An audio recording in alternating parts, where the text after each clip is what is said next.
Hello welcome back to my channel. എല്ലാവരും സുഖമായിട്ടിരിക്കുന്നു എന്ന് വിചാരിക്കുന്നു. ഇന്നത്തെ വീഡിയോയിലേക്ക് എല്ലാവർക്കും സ്വാഗതം. നമുക്ക് എല്ലാവർക്കും ഉണ്ടാവില്ലേ ഒരു കസിന് നമ്മൾ ഒരുപാട് ട്രിപ്സ് ഒക്കെ പ്ലാൻ ചെയ്യുന്നത്.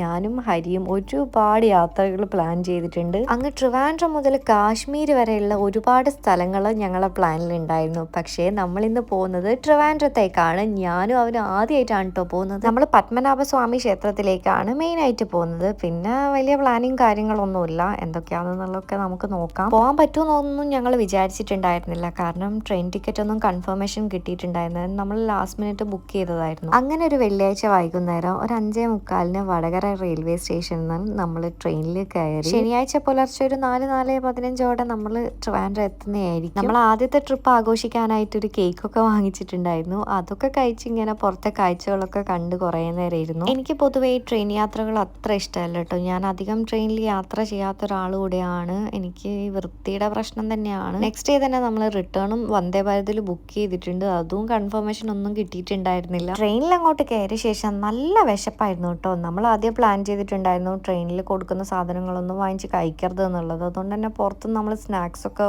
വാങ്ങിച്ചിട്ടുണ്ടായിരുന്നു. പിന്നെ ചെറുതായിട്ടൊന്ന് മയങ്ങി. അപ്പോഴത്തേക്കും നമ്മൾ രാവിലെ ഒരു 4 മണിക്ക് അങ്ങനെ ട്രിവാൻഡ്രം എത്തിയിട്ടുണ്ടായിരുന്നു. അങ്ങനെ ക്യാബ് ബുക്ക് ചെയ്ത് നമ്മൾ സ്റ്റേ ചെയ്യുന്ന സ്ഥലത്തേക്ക് പോവുകയാണ്. അങ്ങനെ നമ്മൾ സ്റ്റേ ചെയ്യുന്ന സ്ഥലത്ത് എത്തിയിട്ടുണ്ട്. നമ്മൾ രാവിലെ തന്നെ എത്തിയില്ലേ, പക്ഷെ ഇപ്പോഴൊന്നും അമ്പലത്തിൽ പോകുന്നില്ല. ഒരു 7:30 ഇറങ്ങണം എന്നാണ് നമ്മൾ പ്ലാൻ ചെയ്തിട്ടുള്ളത്. നമുക്ക് പ്രത്യേകിച്ച് ഇവിടുത്തെ കാര്യങ്ങളൊന്നും അറിയുന്നുണ്ടായിരുന്നില്ല. നമ്മളെ റിലേറ്റീവ് നമുക്ക് വേണ്ടിയിട്ടുള്ള കാര്യങ്ങളും ചെയ്തു തന്നിട്ടുണ്ടായിരുന്നു. റൂമിലെത്തി റെസ്റ്റ് ചെയ്ത് മെല്ലെ ആയിരുന്നു റെഡി ആയിട്ടുണ്ടായിരുന്നത്. പിന്നെ യൂസ് ചെയ്ത പ്രൊഡക്ട്സ് ഒക്കെ ഞാൻ എന്തായാലും ഡിസ്ക്രിപ്ഷനിൽ ലിങ്ക് കൊടുക്കുന്നതായിരിക്കും, അപ്പോൾ ചെക്ക് ചെയ്ത് നോക്കൂ. അങ്ങനെ ഒരു 7:30 ആയപ്പോൾ ഞാനും ഹരിയും കൂടെ ഇതാ ക്യാബ് ബുക്ക് ചെയ്തിട്ട് നമ്മളിതാ അമ്പലത്തിലേക്ക് പോവുകയാണ്. ഒരുപാട് കാലമായിട്ട് ആഗ്രഹിക്കുന്ന ഒരു കാര്യം ചെയ്യാൻ പോകുന്ന ആ ഒരു എല്ലാ സന്തോഷവും എനിക്കുണ്ടായിരുന്നു.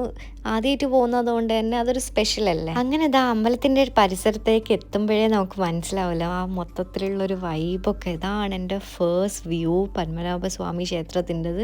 അയ്യോ, എൻ്റെ മനസ്സിൽ എത്രമാത്രം സന്തോഷം ഉണ്ടായിരുന്നു എന്നുള്ളത് എനിക്ക് പറഞ്ഞറിയിക്കാൻ പറ്റില്ല. അവിടെ എത്തിയതും തൊട്ടടുത്തുള്ള പൂക്കടയിൽ കയറിയിട്ട് ഞാൻ മുല്ലപ്പൂവൊക്കെ വാങ്ങിച്ചു ചൂടാനായിട്ട്. പിന്നെ അവിടെ നിന്ന് കുറേ വീഡിയോസൊക്കെ എടുത്തിട്ടുണ്ടായിരുന്നു. ഞാൻ ഷോർട്സ് പോസ്റ്റ് ചെയ്തിട്ടുണ്ട് കേട്ടോ. പിന്നെ എൻ്റെ 2 ഫ്രണ്ട്സിനെ എനിക്ക് ഇവിടുന്ന് കാണാൻ പറ്റി. നമ്മൾ ആദ്യമായിട്ട് കാണുമായിരുന്നു. ശിവേട്ടൻ്റെയും ലക്ഷ്മിയുടെയും റിതാൻ്റെയും ഒക്കെ കൂടെ ബ്രേക്ക്ഫാസ്റ്റ് ഒക്കെ കഴിച്ചിട്ട് നമ്മൾ നേരെ റൂമിലേക്ക് തിരിച്ച് വന്നിട്ടുണ്ടായിരുന്നു. ഡ്രസ്സൊക്കെ ചേഞ്ച് ചെയ്തിട്ട് നമ്മൾ കുറച്ച് കഴിഞ്ഞപ്പോൾ തന്നെ ലഞ്ചിനായിട്ട് പോവാണ്. ഇന്ന് തന്നെയായിരുന്നു നമ്മൾ റിട്ടേൺ ബുക്ക് ചെയ്തിട്ടുണ്ടായിരുന്നത്. പക്ഷേ നമ്മൾ റിട്ടേൺ ക്യാൻസലായി. അത് കൺഫർമേഷൻ ഒന്നും കിട്ടിയിട്ടുണ്ടായിരുന്നില്ല.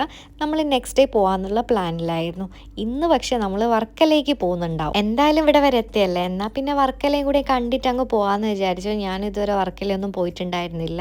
കൊല്ലം ടു കാലിക്കറ്റ് ആണ് നമ്മൾ നാളെ ബുക്ക് ചെയ്തിട്ടുള്ളത് ട്രെയിന്. ഞാനാണെങ്കിൽ കുറേ കാലമായിട്ട് ആഗ്രഹിക്കുന്നതാണ് വന്ദേ ഭാരതിൽ പോകണം എന്നുള്ളത്. അപ്പോൾ അത് തന്നെ കിട്ടിയപ്പോൾ അങ്ങ് ബുക്ക് ചെയ്തു. ഇപ്പം നമ്മൾ നേരെ ലഞ്ച് കഴിക്കാനായിട്ട് പോവാണ്. അവിടുന്ന് ഭക്ഷണമൊക്കെ കഴിച്ചിട്ട് നേരെ അവരെ ഫ്ലാറ്റിൽ പോയിട്ടുണ്ടായിരുന്നു. അവരെ തിങ്സൊക്കെ എടുത്തിട്ട് നമ്മൾ നേരെ റെയിൽവേ സ്റ്റേഷനിൽ പോയി.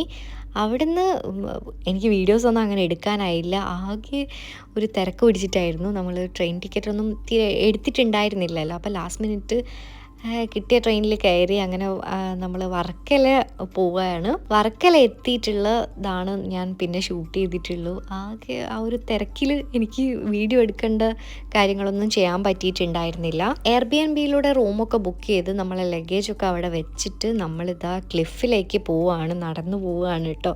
നമ്മൾ അവിടെ നിന്ന് തന്നെ ഒരു കാറും റെൻ്റ് എടുത്തിട്ടുണ്ടായിരുന്നു. അങ്ങനെ കുറച്ച് ലേറ്റായിപ്പോയി. അതുകൊണ്ട് എനിക്ക് സൺസെറ്റിൻ്റെ ഒരു നല്ലൊരു വ്യൂ ഒന്നും കിട്ടിയിട്ടുണ്ടായിരുന്നില്ല. പക്ഷേ എനിക്ക് ഒട്ടും എക്സ്പെക്റ്റേഷൻസ് ഉണ്ടായിരുന്നില്ല. വർക്കലേനെ പറ്റി ഓവർ റേറ്റഡ് ആയിരിക്കുമോ എനിക്കൊന്നും അറിയണ്ടായിരുന്നില്ല. പക്ഷേ എനിക്ക് നല്ലോണം ഇഷ്ടമായിട്ടോ. ഞാൻ എന്തായാലും തിരിച്ചൊരു ദിവസം എന്തായാലും ഇവിടെ വരുന്നതായിരിക്കും അപ്പോഴേ ഞാൻ പ്ലാൻ ചെയ്തിട്ടുണ്ടായിരുന്നു. ശരിക്കും ഈ ഒരു വ്യൂ ഉണ്ടല്ലോ, എനിക്ക് അറിയില്ല ഫോണിലൂടെ എനിക്ക് എത്രമാത്രം രസത്തിൽ ഇത് വന്നിട്ടുണ്ട് എന്നുള്ളത്. പക്ഷെ നേരിട്ട് അടിപൊളിയായിരുന്നു. എന്തായാലും ഒരു ദിവസം എന്തായാലും ഒരു 2 ദിവസമൊക്കെ ഇവിടെ സ്റ്റേ ആക്കാൻ വരും. പിന്നെ നമ്മൾ ഇങ്ങനെ കുറേ ഇങ്ങനെ നടക്കാൻ കുറേ ഉണ്ട് കേട്ടോ. അപ്പം ചെറിയ ചെറിയ ഷോപ്സൊക്കെ ഉണ്ട്, ഒരുപാട് കഫേസ് ഉണ്ട്. അപ്പം നമ്മൾ ഡിന്നറൊക്കെ കഴിച്ചിട്ടാണ് ഇവിടുന്ന് നേരെ തിരിച്ച് നമ്മളെ റൂമിലേക്ക് പോയിട്ടുണ്ടായിരുന്നത്. തിരിച്ച് റൂമിലെത്തിയതും നമ്മൾ കിടന്നുറങ്ങി, നല്ല ടയേർഡായിരുന്നു. എന്നിട്ട് രാവിലെ തന്നെ നമ്മൾ ട്രെയിന് 6 മണിക്കായിരുന്നു നമ്മൾക്ക് കൊല്ലത്തുനിന്ന് ട്രെയിൻ ഉണ്ടായിരുന്നത്. അപ്പം നമ്മളൊരു 4:30 ആയപ്പം ഇതാ വർക്കല റെയിൽവേ സ്റ്റേഷനിലെത്തി. നമ്മളിതാ ഇപ്പം ട്രെയിനിൽ കയറിയിട്ട് ഇനി കൊല്ലത്തേക്ക് പോവുകയാണ്. അവരാണെങ്കിൽ എറണാകുളമാണ് കേട്ടോ. അപ്പം അവർ സെയിം ട്രെയിനിൽ തന്നെയാണ് വരുന്നത്. അവർ എറണാകുളം ഇറങ്ങും. അങ്ങനെ നമ്മളിതാ വന്ദേ ഭാരതിൽ കയറാൻ വേണ്ടിയിട്ട് വെയിറ്റ് ചെയ്യാണ്. ഞാൻ ഭയങ്കര എക്സൈറ്റഡ് ആയിരുന്നു കേട്ടോ. കാരണം കുറേ കാലമായിട്ട് ഞാൻ വിചാരിക്കുന്നതാണ് എന്തായാലും കയറണം എന്നുള്ളത്. അങ്ങനെ ട്രെയിൻ ഇതാ വന്നിരിക്കുന്നു. ഞാനിത് കേട്ടിട്ടല്ലേ ഉള്ളൂ, അതുകൊണ്ടാണ് എനിക്കിത്ര ഒരു എക്സൈറ്റ്മെൻറ്റൊക്കെ.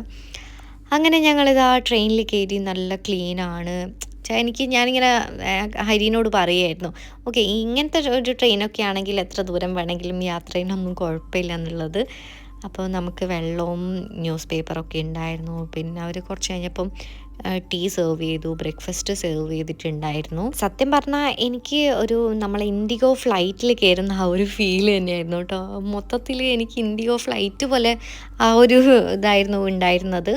പക്ഷെ അതിനേക്കാളും ലെഗ് സ്പേസ് ഒക്കെ കൂടുതലായിരുന്നു ഫ്ലൈറ്റിലേക്കാളും. പിന്നെ എത്ര പെട്ടെന്നാണ് എത്തുന്നത്, അത് വലിയൊരു കാര്യം തന്നെയാണ് കേട്ടോ. കാരണം നമ്മൾ അന്ന് വന്നിട്ടുണ്ടായിരുന്നത് 12 ഹവേഴ്സിൻ്റെ മേലെ എടുത്തിട്ടുണ്ടായിരുന്നു നമ്മൾ നാട്ടിൽ നിന്ന് ഇവിടെ എത്താനായിട്ട്.